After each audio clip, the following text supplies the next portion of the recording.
Welcome everyone to Redemptive Psych. I'm John Bodine, and today we're going to discuss a overview of several upcoming lectures on the individual tools and mechanics of the mind and the individual pieces that compose a personality type. So we're going to start by discussing the cognitive functions, a brief overview of them, what they are, why they're important to a personality type, and also address the cognitive attitudes, which are like the 8 different perspectives or the 8 different characters in our brain, in our type, that dictate how we express each function. So the history of the cognitive functions goes back to Jung, possibly even before, but as far as we know, he's the first one to really articulate them. There's 8 of them in some detail. Now, if you take a personality test like the Myers-Briggs test or adjacent test to that, you'll stumble across the lettering system, which is, it measures whether you're an extrovert, whether you're intuitive or sensing, thinking, feeling, judging, perceiving. And those are not the cognitive functions, though the cognitive functions in those overlap. I do not care for the lettering. I think it's incomplete and misleading. I actually have something to share later about what the lettering is closer to and how it can be helpful. It's closer to a different personality model, actually. So if you have that in your brain, I want you to put that aside for a minute, because when I look at a personality, when I look at someone who's an INFP or an ISTJ or something, I don't see the letters. The letters do not matter to me. What matters to me is the individual functions and attitudes under the letters, under what the letter is trying to represent, that actually more accurately captures the individual's uniqueness, their strengths, their talents, their insecurities, and how those are expressed. The functions and attitudes give you the ability to understand each person at a much deeper level, a much more specific level than the letters will allow you to. So there's 8 functions. Both Jung in this book, in Psychological Types, and very much John Beebe in this book, Energies and Patterns of Psychological Type, talk about the 8 functions. Now, where the letters can be helpful, picture 3 lines. They're all going down. This one in the middle is big, and this is where we have sensing, intuition, thinking, and feeling. The idea is those are the 4 types of awarenesses that a human being has. And Jung captured this beautifully in his essay on psychological types. It's about 15 pages. And he talks about, from all his years of clinical research, of depth psychology, of searching religion and mysticism and philosophy, but mainly working with people, probably thousands of people, maybe more, that there were 4 ways that a human being processed the world, made decisions, saw things, so on and so forth. And those were sensing, which is an awareness of something concrete, the environment perhaps. Intuition, which is an awareness, it's an abstraction, it's an awareness of possibilities, of the future, of choices. Those are the 2 perception functions, as they're called. And then the 2 decision-making functions are thinking or the 2 decision-making spaces are thinking and feeling. And as Jung talked about, thinking is about understanding the meaning of something, and feeling is about understanding its value. So those are broad picture encapsulations of these 4 spectrums of awareness. Also, if you're listening, I will timestamp each of these individual parts so that if you need to come back and review it, you can do that at your own pace. Instead of doing a whiteboard this lecture, I'm going to create slides and put them throughout intermittently so you can pause and study them if you want something more tangible. That's how I learn. I want something tangible, so I'll give that to you guys who need it. So from this base of 4 spectrums of awareness, we get the functions from there. Why?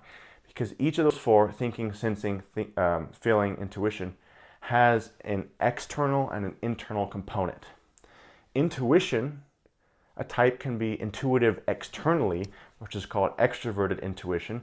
This is a function that's aware of possibilities for other people, choices, intentions, and is also seeking to be sought after by people. Extroverted intuition users want to be desired by other people.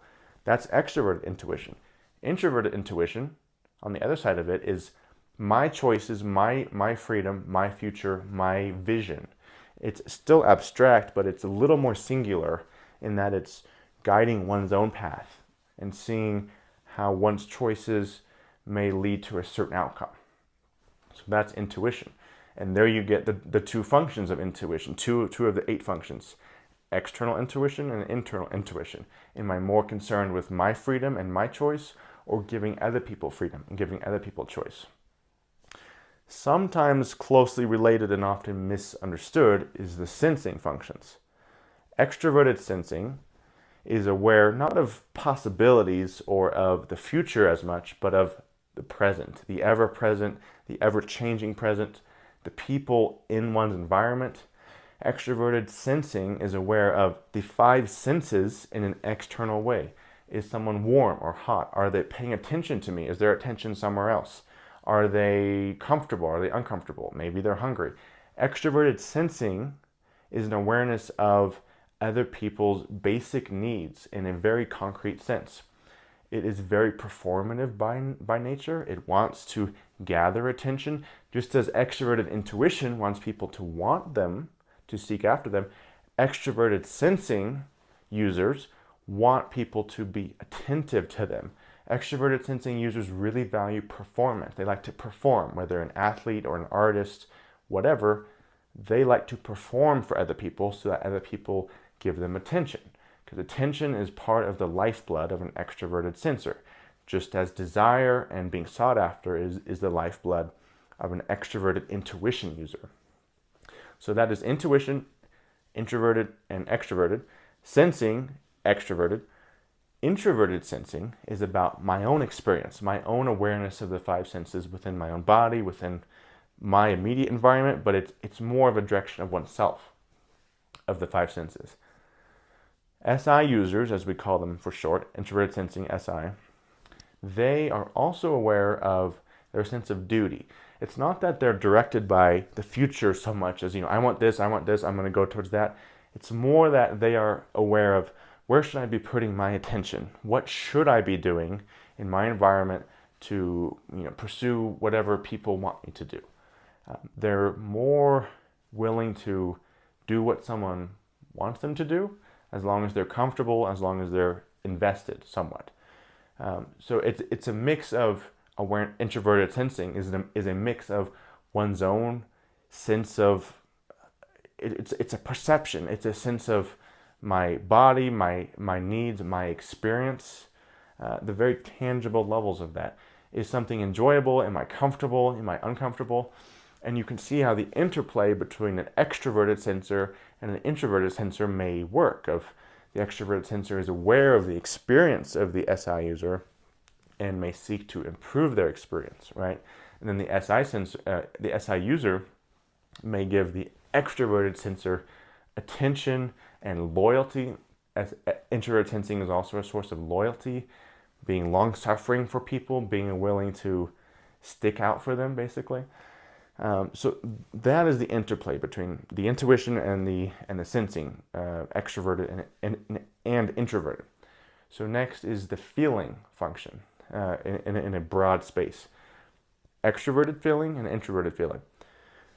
Extroverted feeling is aware of the values and the emotions and the worth in other people. They are very aware of people who value themselves or people who don't value themselves. And extroverted feelers are very good at making other people feel better, but they're also very good at understanding the principles and the values and the investments of other people. When people hear feeling, they think emotion. And the feeling functions are not exactly emotion, though they may come along with that. They're more of the sensitive, the humane functions. The misconception, though, is that an extroverted feeler is warm and gooey and this or that. Sometimes that's true, especially for extroverted feelers who use it in a more optimistic and pushing it kind of way, but it's not always true. An extroverted feeler may actually look like a deep thinking type because they approach helping people at times with a little more distance, of realizing that maybe just smuggling them with emotion and warmth isn't necessarily helpful. Extroverted feelers want to help people feel better, want to help them build up a sense of self-respect, and it also respects the values that other people have. It is seeking investment from other people. It is seeking acknowledgement for the efforts, because extroverted feelers are often selfless in nature and they have trouble valuing themselves, which is one reason why surrounding themselves with others who have self-respect can help the extroverted feeler calm down and feel better about themselves. Likewise, the introverted feeler is aware of their own values, and there's a deep sensitivity of their own emotions, their own principles, their own investments. They weigh out, and they can be long suffering about, what is the right thing for my worldview? What is the right thing for me to invest in? They can struggle with senses of shame and feeling worthless. Everyone can to some extent, but for the FI user, it's very sharp. They're very sensitive to it. Just as FE users, extroverted feelers, are sensitive to other people's emotion and values, introverted feelers are aware of and sensitive to their own. Now, there's a little trick here though, because if you're an FI user, you might think, I'm sensitive to other people's feelings too. And yes, you are sensitive to other people's suffering and misfortune. The difference is that an extroverted feeler feels what the other person is experiencing or feeling, whereas the introverted feeler feels for the person. It's a little bit tricky to notice the difference, but it is a difference. I've heard it being connected to being sympathetic versus being empathetic. And our culture elevates empathy to a pedestal, and it's not true. You can use sympathy in a high character integral way, just as you can use empathy in a toxic way. But there is a difference here, that an introverted feeler, it's not like an INFP or an ISFP, for example. They are more likely to feel badly for someone who is suffering instead of feeling exactly what that person may be going through. This is where sometimes FE users, even though they don't have as much of an emotional response internally usually, can actually navigate some of those difficult situations better, because they can stay detached enough to actually analyze what's going on and see that, that person may need something that's a little bit unorthodox in this situation, and not just pouring out love or investment, even though there's absolutely a time for love and investment, as you FI users like to do and like to give. So that's FE and FI. Lastly is TE, Extraverted Thinking, and TI, Introverted Thinking. Extroverted thinkers are aware of what other people think, of procedure, of data, of information. They are really good at gathering information, holding it, and being able to use it and teach other people. They're all about context, of asking a question or sharing information. They are really good at filling out the picture of information and giving appropriate peripheral information for someone to get the whole picture. Extroverted thinkers also care about what other people think of them. They are seeking that respect and regard from other people because they hold themselves to a high standard of achievement and gathering information and pursuing things, and they want the respect and admiration of other people. They also like to be in positions where they can educate and help other people learn things. They're all about teaching and giving people information. TI, Introverted Thinking, is more about what I think. What are my internal processes, almost a mechanistic process of logic, of plugging in some information and cutting through it and seeing if it holds up, seeing if it's true, seeing if it's false, And it's a little bit more mysterious than it's often presented, because it's often presented as just a pure logic thing, like a cheese grater. You cut this up and then you have this output here. And that is a function of TI, but Jung talked about TI being a little bit more, other people look at it, outside observers look at it as more arbitrary, because there can be a creativity with it that is not, an example of it is smart people who are good at math sometimes have a really hard time showing their work.